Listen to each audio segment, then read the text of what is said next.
Thank you so much for that introduction, and I'd like to express my gratitude for the honor of doing this keynote speech at during a week where there's been extraordinary experiences. We've been welcomed with marvelous hospitality and insights and experiences of Korean traditional culture, ICH. I want to express my particular gratitude to Hani Han and to Shinma Hong for all the work that they've done on this for this week, and the extraordinary work that the Center for Intangible Cultural Heritage Studies does, and Korea as a leader in the ICH world. Now to begin, I just want to refer to my, I can see this, it's fine. Not all tourism is pretty. We know that there's a good and a bad with tourism, and we approach it with our eyes open. Tourism inevitably, or almost inevitably, involves some sort of change in the ICH. And I'll explore the various kinds of changes that occur when ICH occurs and when traditions are presented and experienced outside of their customary context. I'll also be looking at the larger social, economic, and our environmental impacts on ICH through tourism. I'll talk about what our role as cultural practitioners, as cultural brokers, could be, particularly with regard to how we can enable communities to have self-determination about the direction of their tourism, their ICH tourism, and to present their cultures on their own terms. So, I guess this is the first slide? No. Okay. Okay, so when a cultural practice appears on any kind of ICH listing, it's often, maybe even almost inevitable, that tourism will follow in its wake, like a ship coming along. There'll be tourism following from a listing in ICH. And there are changes in form and in content and in cultural meaning when traditions that are customarily presented in everyday festive and ceremonial life are presented to tourists, whether through listings or otherwise, because ICH tourism happens all the time, whether we're involved in it or not. These changes can be beneficial, they can be damaging, or they can be both beneficial and damaging. Tourism gives new sources of income to communities and to bearers, and it gives them opportunities to develop the skills and to practice their traditions. It can revitalize traditions no longer practiced because there are opportunities for them to practice them and present them and market them and create them in a new way to new audiences. But the adaptations that ICH makes experiences because of tourism can mean a loss of cultural meaning, can mean diminished aesthetic quality, and it also can mean a loss of local participation. And displacement of people and communities goes hand in hand with tourism. I think it's a reality that we can't ignore, and we have to keep our eyes open about it. It involves intrusion to places of cultural significance, meaning places where people will ordinarily gather. Rents will increase, and housing will be lost, will be too expensive for local people. And that all affects the fabric of everyday life, intangible cultural heritage in a broad way. Intangible cultural heritage is not just elements and things. It involves a sense of place, it involves the experience of life. So what's key is community self-determination. They need to make the choice about how tourism will be carried out, own tourist businesses so that the money doesn't leak out of the community, and again, as I said, represent the ICH in their own terms. And this is essential for ethical and sustainable tourism.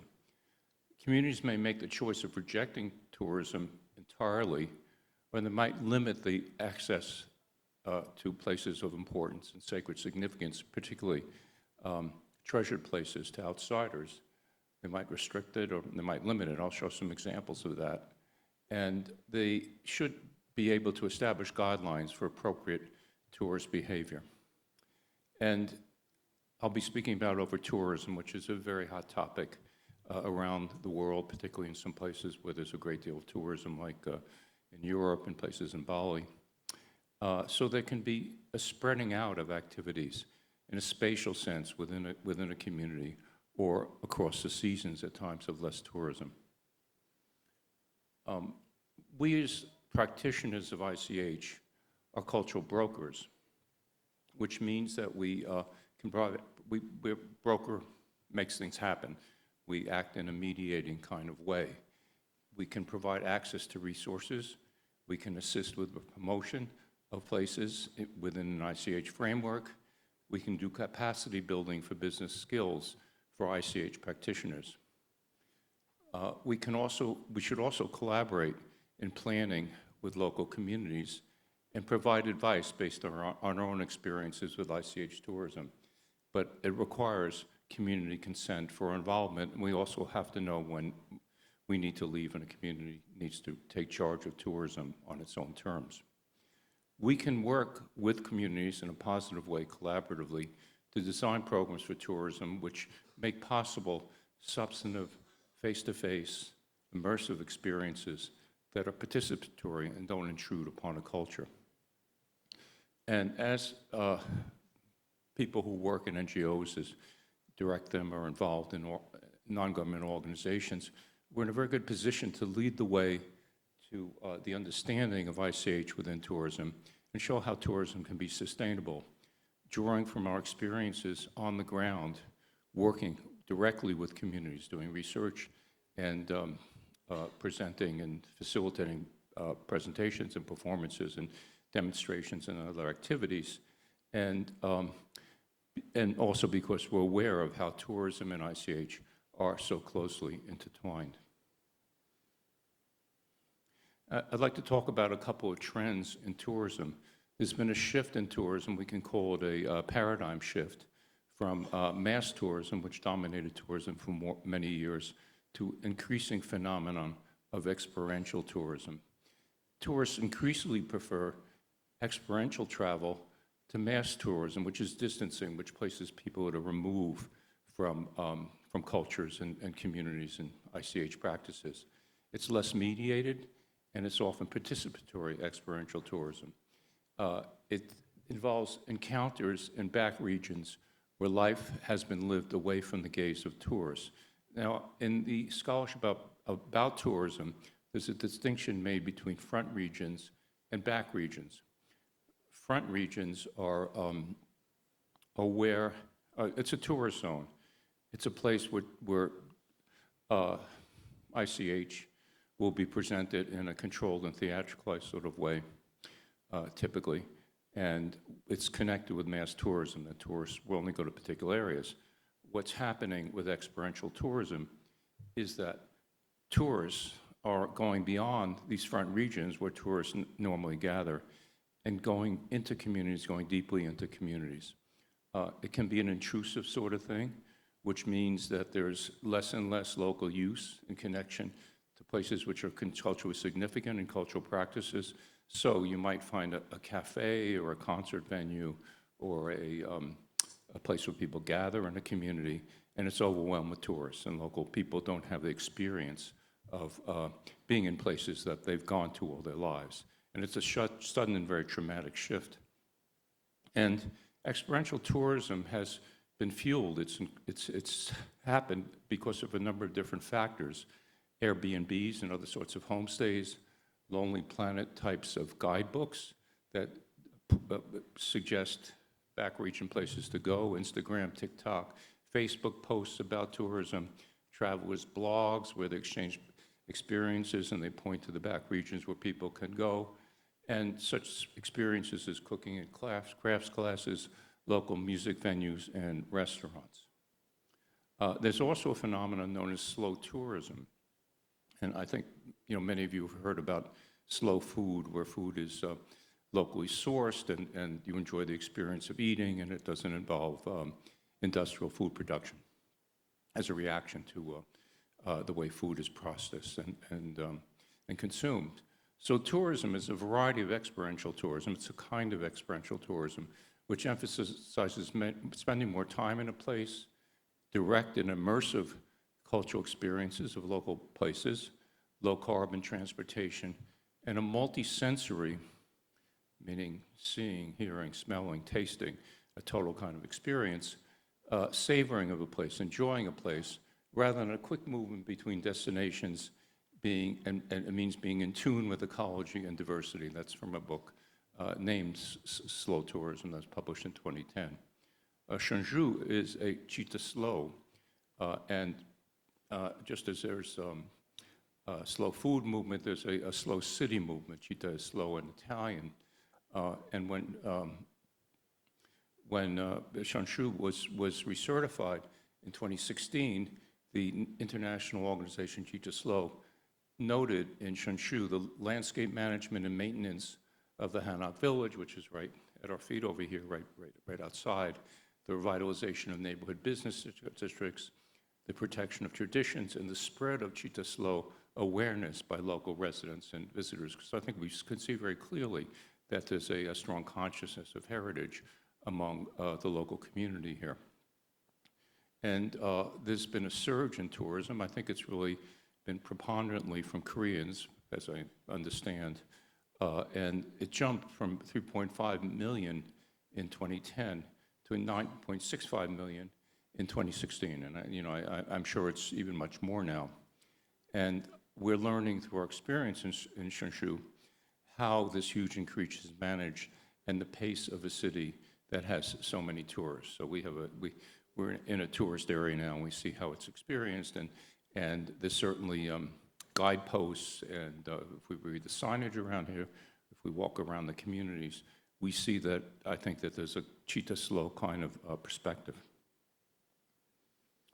So in contrast to experiential tourism or the slow tourism variety of experiential tourism, it involves a guided rather than a self-directed experience. And it's experience, again, that occurs in the front region. And there's another term which is very famous and very important in the study of tourism, known as stage authenticity. It was by Dean McCannell, who's a tourism scholar, sociologist, who was following from a framework which was established by the sociologist Irving Goffman. And what stage authenticity is are cultural displays which substantially theatricalized and heavily mediated, as I say. So it comes between you and the experience of the ICH. And I think a prime example of that are the folklore shows, where you have highly choreographed song and dance ensembles, which are substantially and fundamentally different from traditional folklore. It's a theatricalization, it's a staged version of ICH. And that's closely associated with mass tourism and with front regions.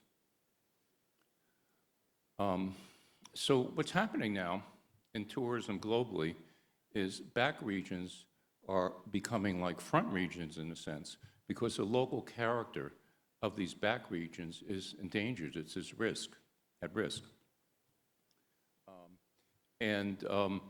As an urban planner, Angela Varvaroussis said in a recent article in Financial Times, tourism is now, the issues in tourism now are qualitatively different from mass tourism. He's saying that we really passed beyond the period of the era of mass tourism.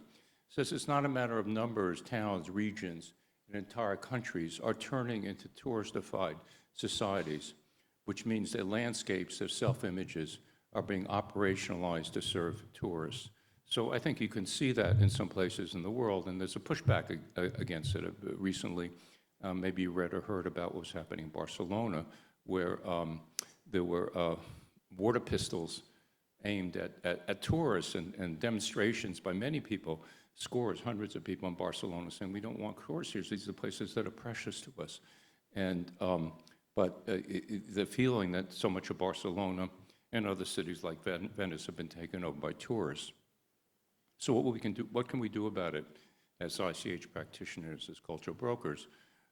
We're professionally equipped to produce non-intrusive programming in front regions. So, you know, I think it's possible to rethink the idea of a front region where it's only the theatricalized and very mediated experiences are. We could go into the front regions, and I think we have at times with traditional festivals, for example, and with presentations that are appropriately grounded and represented and recontextualized in the community-based cultural practices. So I want to turn now to some of the larger economic, social, and environmental contexts which impact ICH and tourism generally. Tourism has very often been seen as the largest service industry in the world. It has major local, regional, national, global impacts on employment, the economy, natural environment, physical infrastructure, social structures, and especially in societies which are dependent on tourism.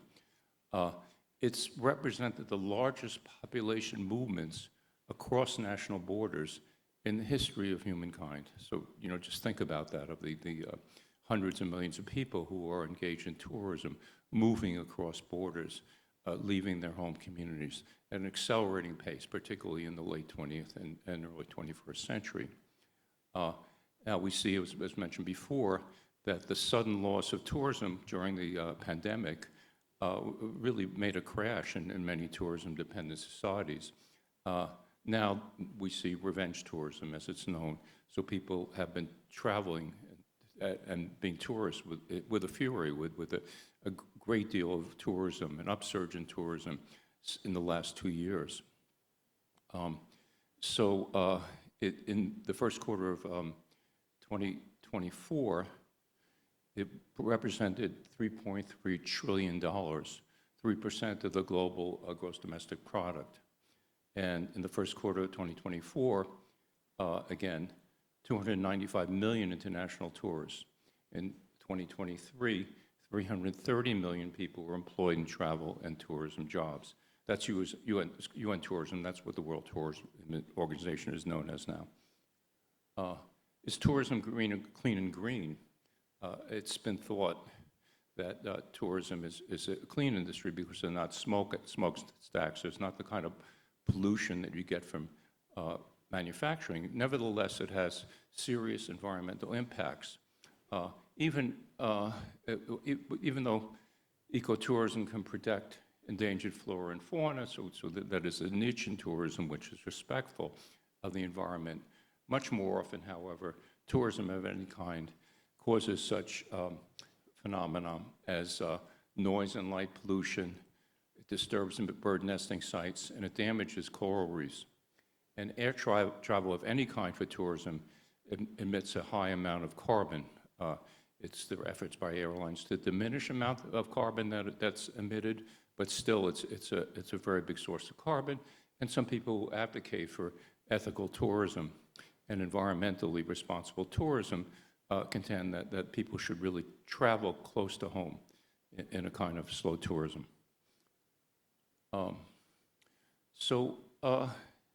There can be situations that are environmentally friendly but are damaging to ICH tourism.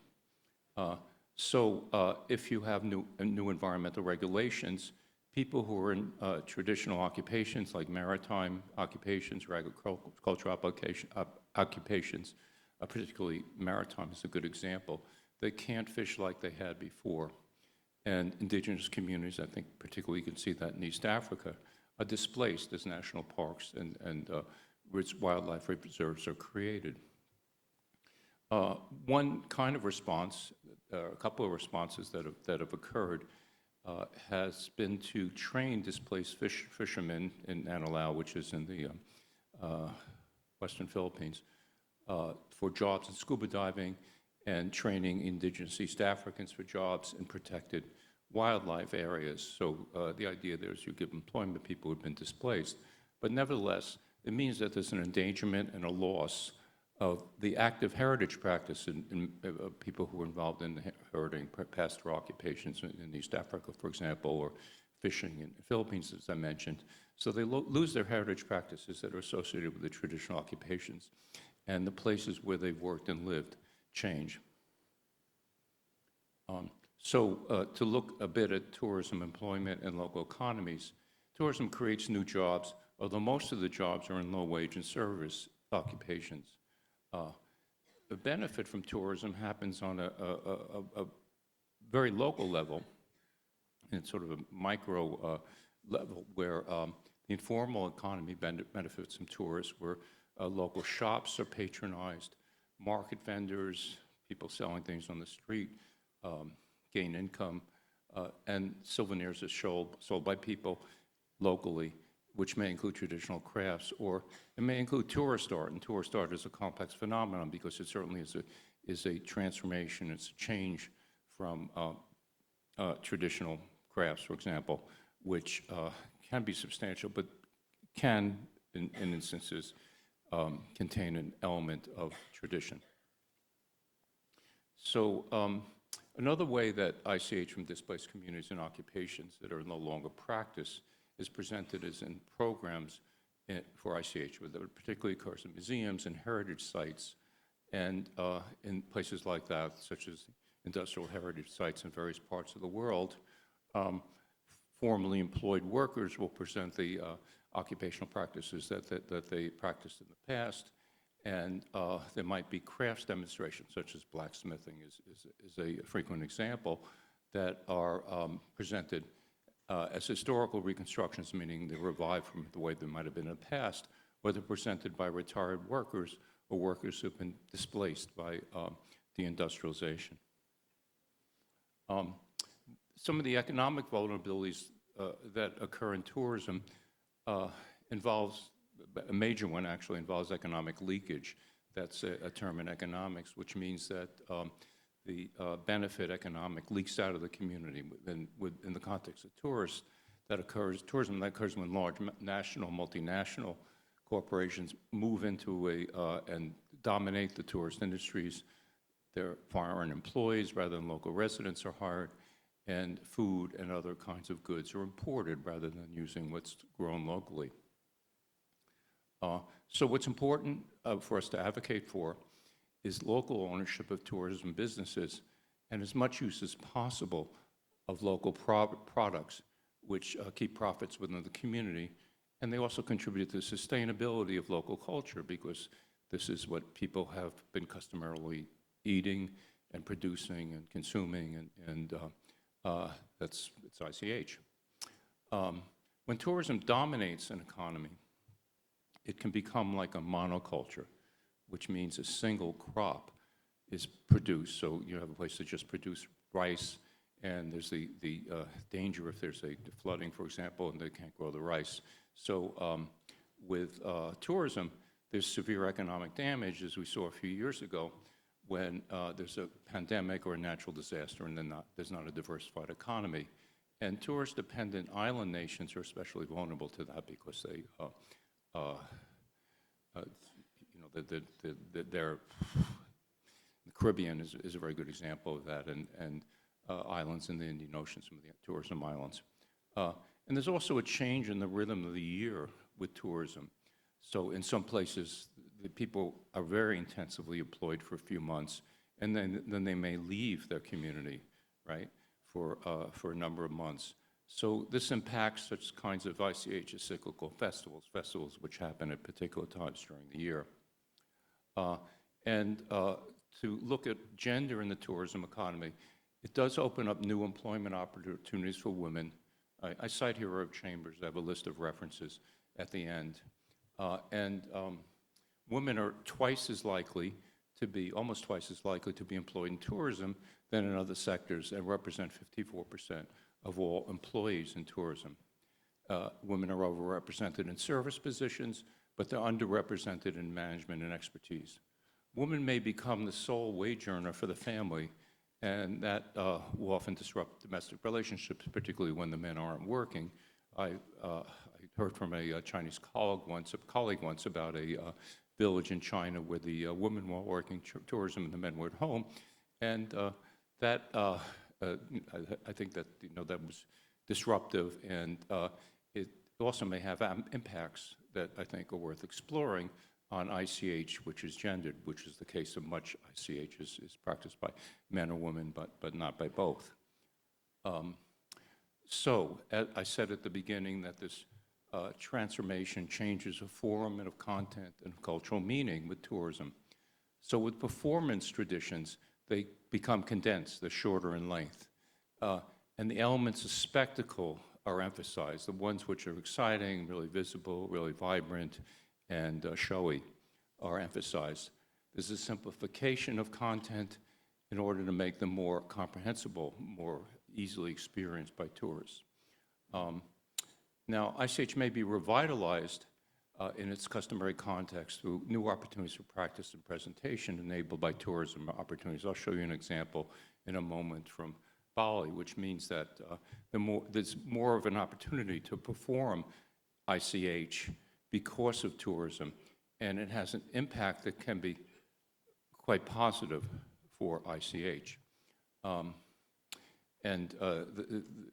One example is when adaptations which are made for tourist audiences are absorbed in traditional non-tourism practices. So it means it's not like tourism is over here and local practices over there. There's an interpenetration there.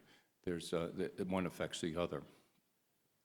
And with the transformation as tourism, cultural meaning may be radically altered. Cultural meaning might be totally lost. But new meaning can emerge as a result of presentations for tourists. They just have a different meaning and significance as a kind of representation of a community. And as with much of tourism, and so much of what I'm speaking about, tourism is something which is maybe even more often than not ambiguous, not totally good and not totally bad. So here's an example from Balinese dance. And hope I'm able to keep people awake better. We had a nice long lunch, and the weather's kind of muggy, so I have a few images.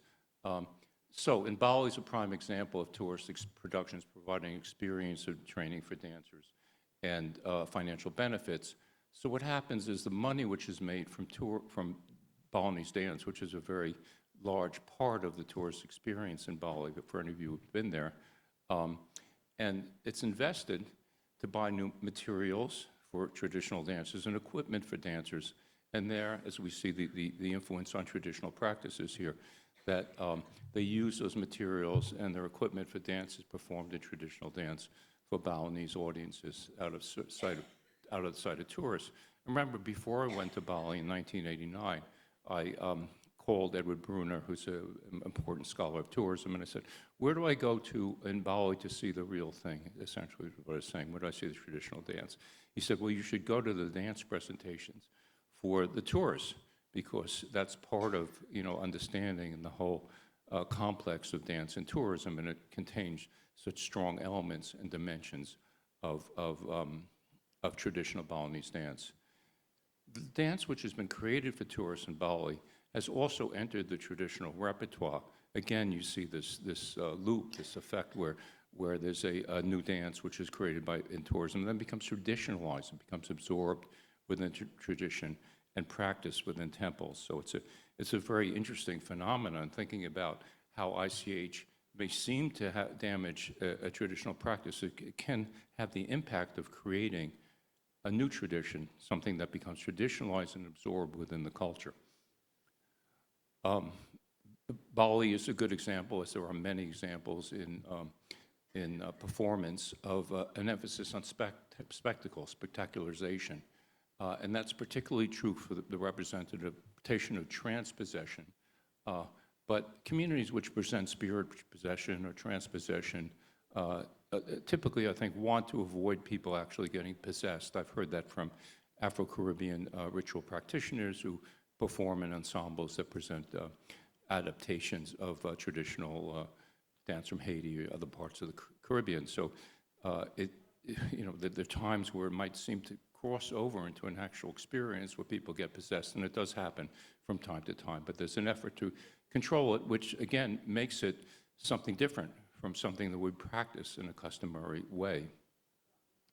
And I mentioned the folkloric dance, which is fundamentally different from traditional folklore as something that occurs within the front regions.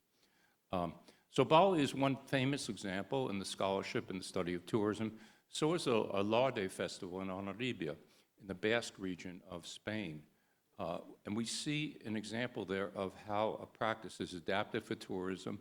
It seems to be really irreversibly damaged, and their cultural losses, but their gains for ICH and for the culture, which are unexpected.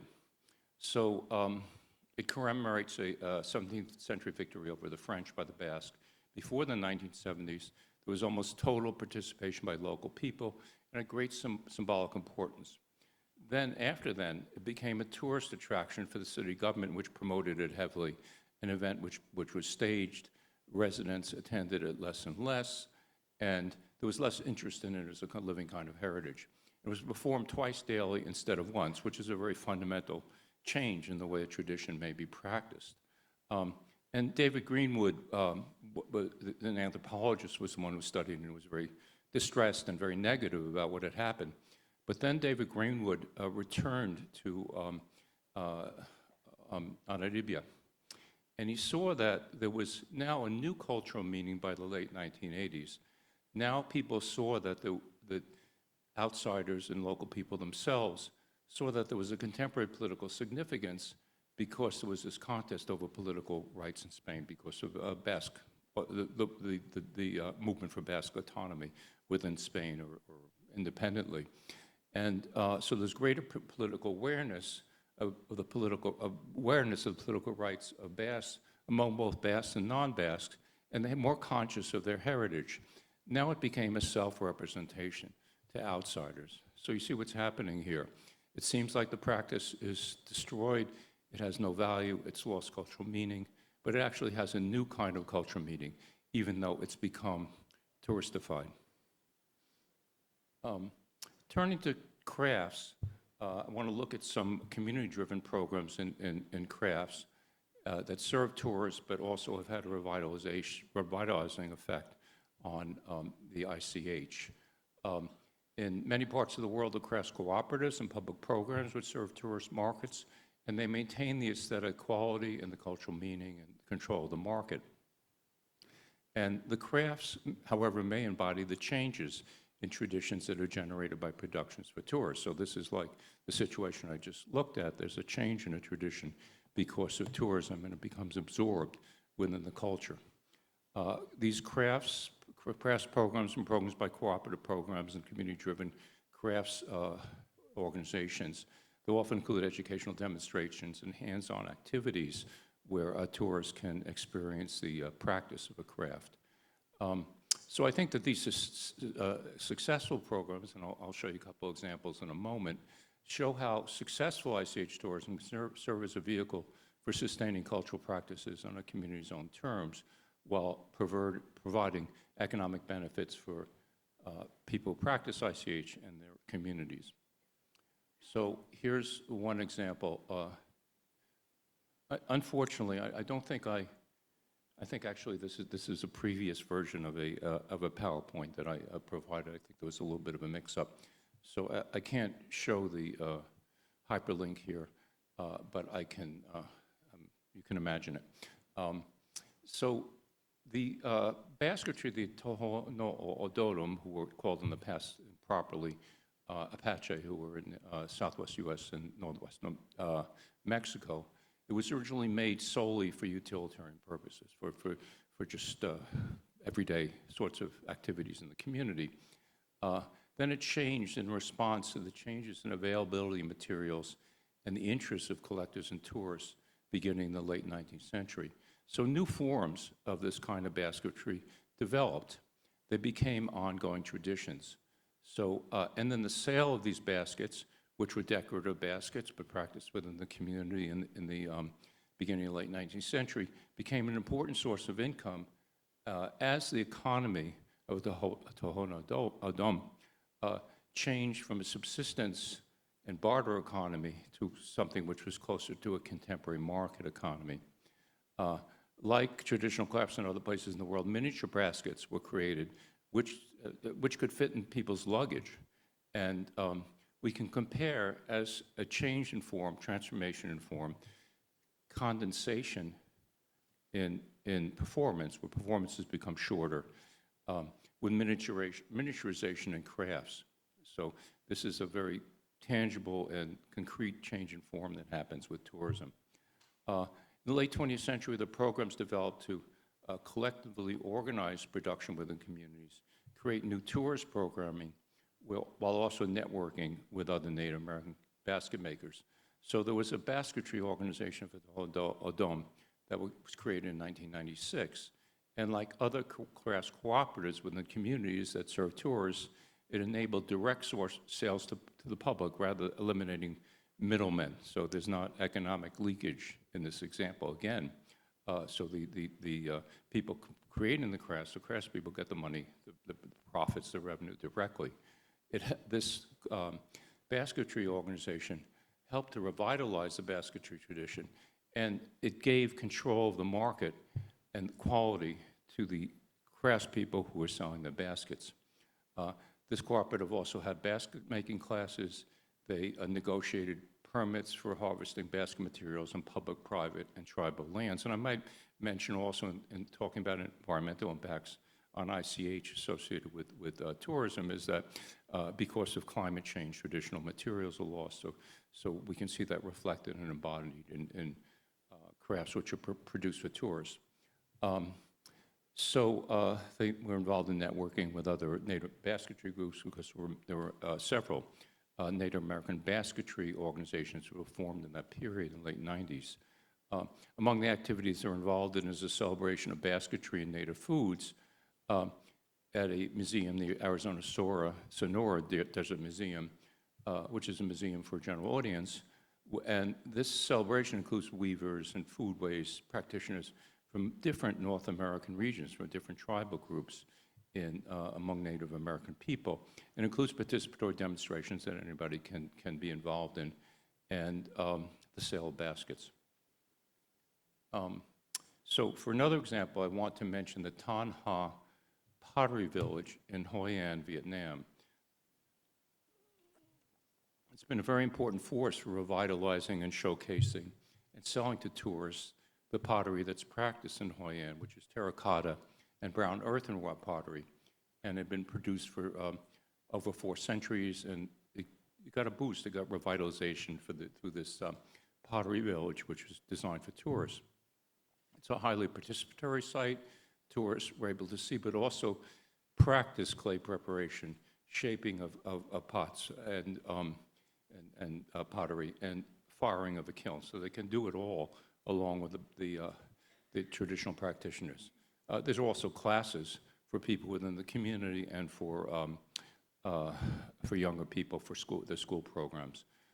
And also the Tan Ha Pottery Village is also exemplary because it's a place where people can experience other kinds of ICH. So there are folk songs that are performed.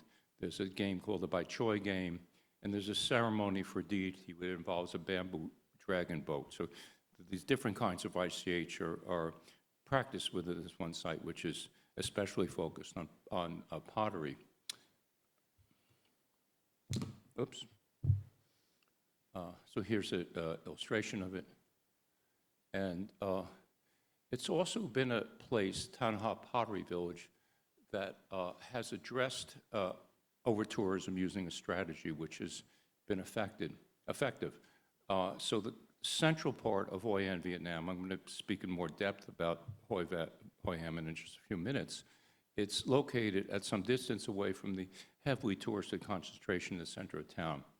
So this is a strategy to address tourists. You spread out activities in different parts of an area, so it's not concentrated in just one place. I was thinking today of a student who did work in San Miguel de Allende in Mexico, Guanajuato, Mexico, and she found that there were micro-enterprises, small tourist businesses that involved people looking for mushrooms, gathering mushrooms, that involved foodways experience, that involved walks through the forest and learning about the traditional practices in forestry. With the Hoi An Pottery Village, it involves partnerships between the local community, the immediate community in Hoi An, government agencies, and commercial tourism businesses. And this enabled them to do eco-friendly construction of vernacular buildings and new kilns. And this is actually, I'm speaking about as a response to some of the infrastructure damage. I think that's something that's also a social and economic impact on ICH and everything else with tourism, that what happens with tourism is that water supplies are diminished, and sometimes there's severe water shortages in tourism places, and there's also loss of local transportation. I know there's an example from Scotland in the Isle of Skye where people were trying to get emergency vehicles through, but there was too much traffic, so you can imagine that there are very serious impacts then. So there was some infrastructure damage that was occurring. So what they did in Hoi An was to try and do things which were ecologically friendly, so, for example, using electrical vehicles for tourists, widening roads, and improving the waste management practices. So to say a little bit about over-tourism again, it's a very serious and a growing problem in many parts of the world. And unaffordability of housing, of course, short-term rentals, repurposing of places, of homes and businesses for tourism. And there's a loss of a sense of place, the experience of place. And again, ICH is just not only elements that you can look at in sort of a taxonomic sense, this is ICH, this is ICH, it's also the experience of a place. That's part of heritage, the sense of place. And when too many tourists around, that sense of place is damaged. And there's not a sense of ownership, there's not a sense of connection to a place because of tourism. And Venice is a particularly dramatic case. There was not what's known as the Ven exit, where long-term residents moved away, and the local population of Venice declined. It was 175,000 in the 1970s, under 50,000 today. So that's over less than a third of the people who lived in Venice 50 years ago are living them today, which it's a city which is really taken over to tourism in so many ways, and Venetians who'd been there for many generations are no longer living there. There are measures that Venice are taking to curb over-tourism. So there's a prohibition on local cruise ships for entering the local waterways. There's a limit of 25 persons per tour group, although I read that that's not necessarily working because a tour group can split into different sections, and a €5 fee for day visitors, and there's some question if that's working as well. But communities are trying to address this over-tourism crisis.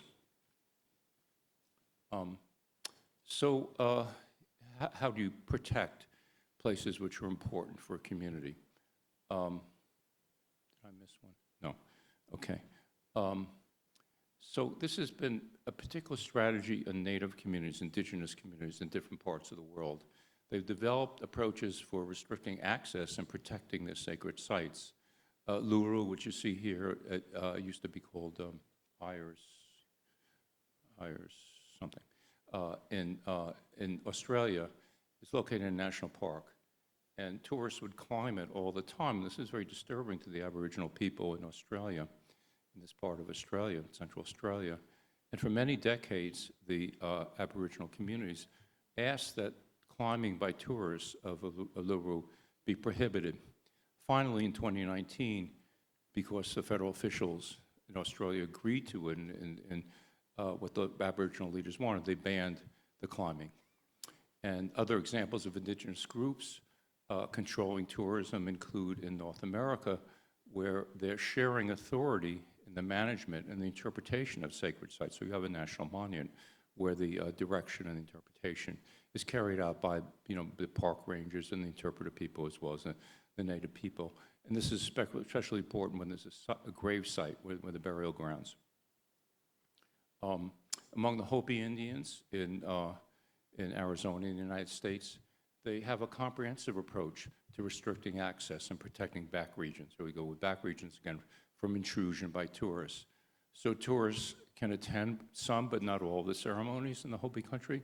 They're prohibited from making photographs, video, audio recordings, as well as they can't sketch or take notes. So my family went to the Hopi Reservation about 20 years ago or so, and we were met by a guide, and it was a local guide that had to take us around, and she said there were certain mesas are these structures that we find in the Southwest, that they're natural features that where the Hopi live, that there were some we couldn't go to, and we were guided by an approach which was very much of the Hopi people. And there's education of tourists about how to behave appropriately. So the Sami, which is an indigenous group that is found in Finland, Norway, and Sweden, and also in Russia, the Sami parliament, they have a legislative body in Finland, they develop principles for responsible and ethically sustainable tourism, and a quote from them, that they have this statement that they made to terminate tourism exploiting Sami culture, eliminate incorrect information about the Sami distributed through tourism, and a purpose to safeguard the traditions and educate tourism about their culture. So they're really taking very strong control. I remember I was in northern Finland, again, it's about 20 years ago too, and I met with the head of a museum in northern Finland, and he said, you know, people are coming from all over Europe. They want homestays, they want to be in ceremonies, and it's just overwhelming. So here you have a very small community, maybe 5, 6, 7,000 Sami in Finland, and they're overwhelmed by tourism. And in the principles of the Sami about tourism, they say that they must pay attention to domestic privacy, the sanctity of the home, guaranteed by the law, stay away from these places which are private places. And they say the reindeer fences in their properties, don't go near them, and people have to do their herding of reindeer undisturbed by tourists. They call it grazing peace, which means that reindeer herders are allowed to practice their livelihood without significant outside disruption, such as human activity within grazing grounds. So tourists are forbidden from being in these areas where reindeers are herded. I had another slide, which unfortunately didn't come along with this, but I was in Gamcheon, which is in a community in Busan in South Korea.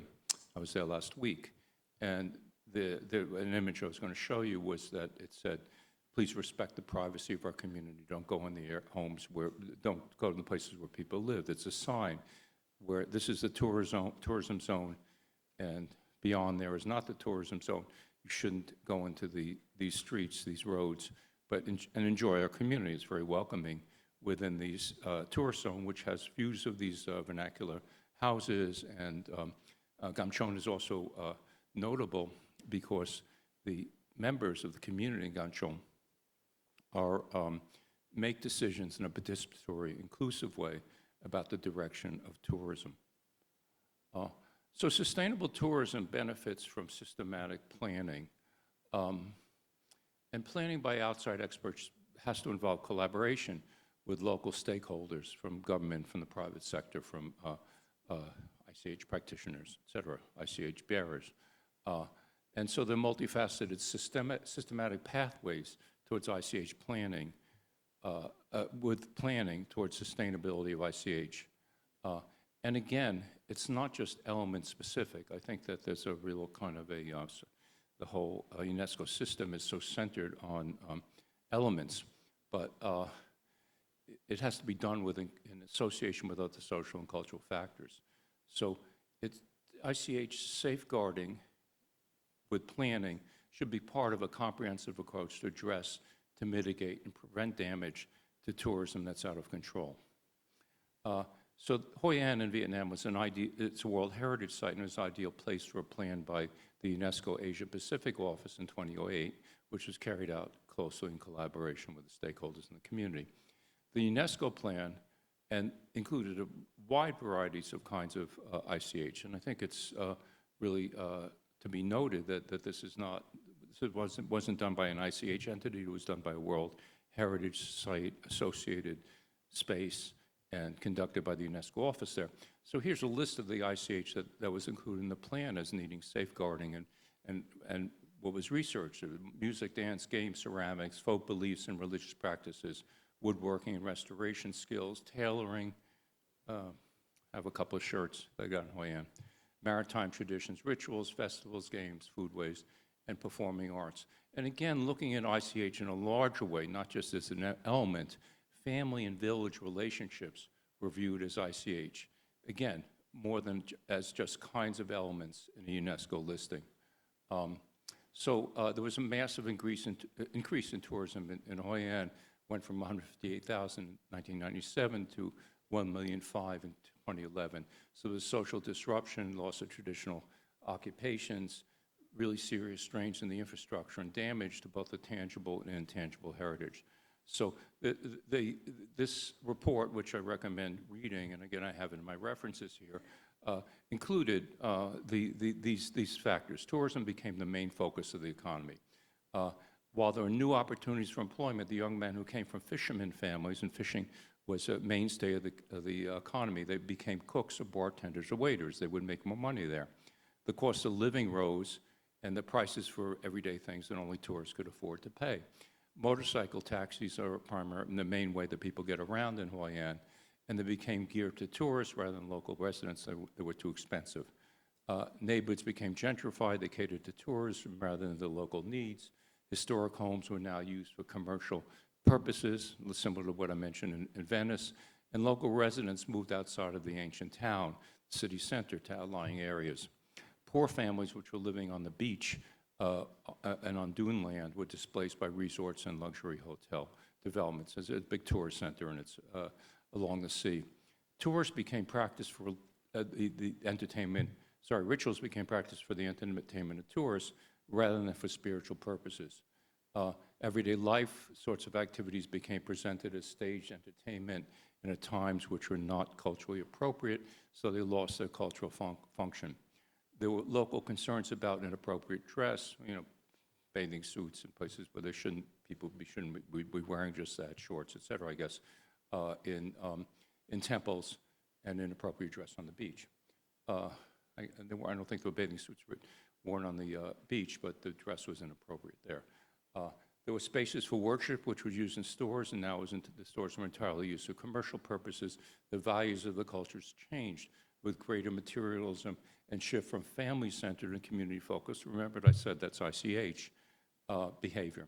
And there was a scarcity of wood, which is used for traditional buildings. So here are some of the solutions that were recommended and implemented in Hoi An. There was a restriction on vehicles in the historic quarter. There was a minimization of the visual impact of modern infrastructure. So the antennas, which sort of were an unpleasant feature of the ancient town, went underground. There was traditional cooling instead of AC.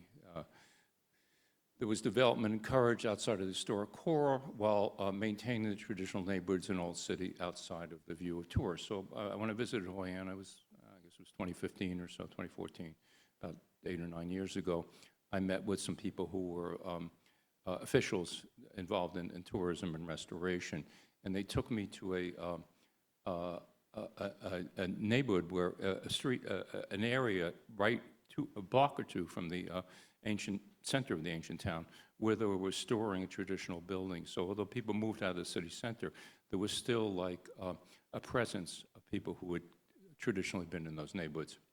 And there's heritage education for students in traditional crafts, as I mentioned, with the Pottery Village, and training and restoration. There were over, at the time I visited 10 years ago, so there were over 90 local restoration workers. So more solutions that they had were there were workshops and apprenticeships in the skills in woodworking, bringing woodworking back. And by 2008, there were 18 wood carving and 10 boat building enterprises in Hoi An. So those are traditional occupations that returned. They did new roads, street lining, and drainage systems, again, to address the infrastructure issues. There were new regulations restricting karaoke bars, hostess bars, bikini selling, and hair salons in which women served men. So I'm going to close with some suggestions or recommendations and guideposts for sustainable ICH tourism. So first of all, community self-determination is important, just summing up. with determination by the community about the direction of tourism, there's control of the market and quality control that communities can set guidelines and restrictions which make sure there's appropriate behavior by tourism. Limitations and restrictions on access are of great importance in places where communities don't want intrusion, especially sacred places. Again, we can be cultural brokers, giving access to resources. We can assist tourism, communities in tourism based on that are experiencing tourism about ways to do it appropriate, and again, get out of the way when we need to, when we should. And this must be collaborative. We must involve multiple types of stakeholders. So we should involve government, we should involve the private sector, bearers, and NGOs, obviously. And we have to recognize that ICH will typically, most all the time, change in form, content, and cultural meaning. I reflected on this these last few days while I've been here, because there's some highly traditional practices that are presented to tourism in Jeonju. And so there's been a really great effort at preservation. But nevertheless, I think as we saw with the performances, those who were on the cultural tours, that there's a framing, there was a condensation that was presented to us, and I think happens for the tourists. And even with perhaps the most traditional crafts, the way they're framed and interpreted it's a kind of adaptation. They might be practiced very locally, but presenting them to tourists puts them in a new framework, a new interpretive context. And so these changes can be beneficial, they can revitalize, and they can be damaged, and often they can be both. And again, tourism, adaptations of ICH for tourism can include increased opportunities for practice, whether it's for crafts or performance traditions, new opportunities for marketing, and increased consciousness, increased awareness of the importance of heritage. And I think we see that here in the city as well. And a few other guideposts, remembering that tourism is often intrusive, damages the community's sense of place and presence, can do a lot of damage to traditional gathering places. And again, we can be involved in front region presentations that redirect from the back region to the place where tourists gather with tourist zones,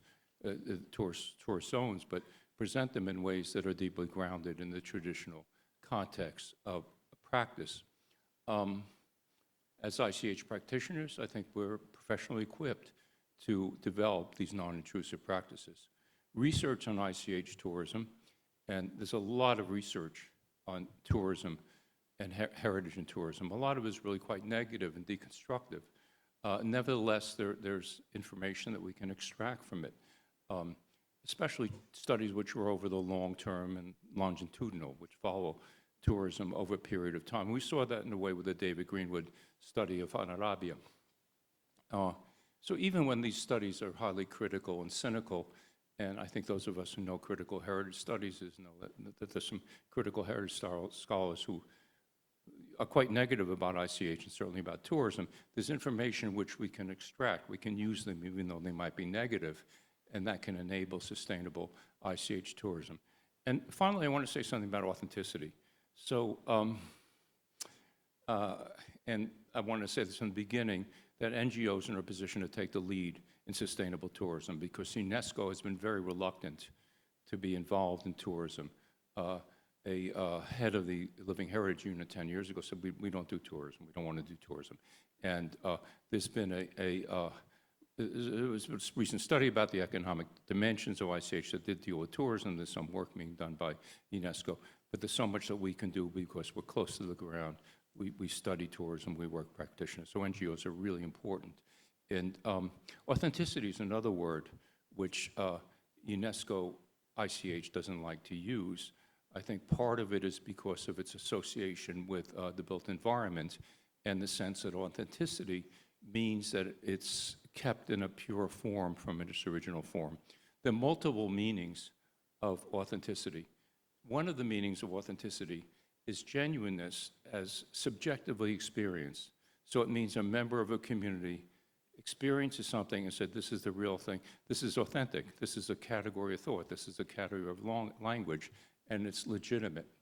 In the variety of meanings of authenticity, it can be verisimilitude. It's something that looks like the real thing and is recreated in a faithful way. It can be the original instance of a practice, or it can be something which is experienced as something true and believable and authentic.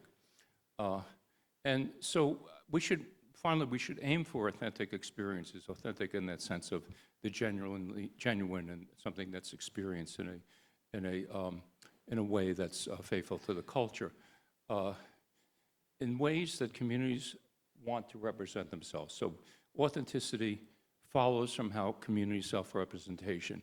It follows from the need to foster ICH safeguarding and the need to maintain cultural integrity. So I think we should return to the idea of authenticity, but use it in a way that reflects our ideals and our values for cultural integrity, collaboration with community, enabling ICH safeguarding and communities' ability and need to represent themselves. So thank you for your attention.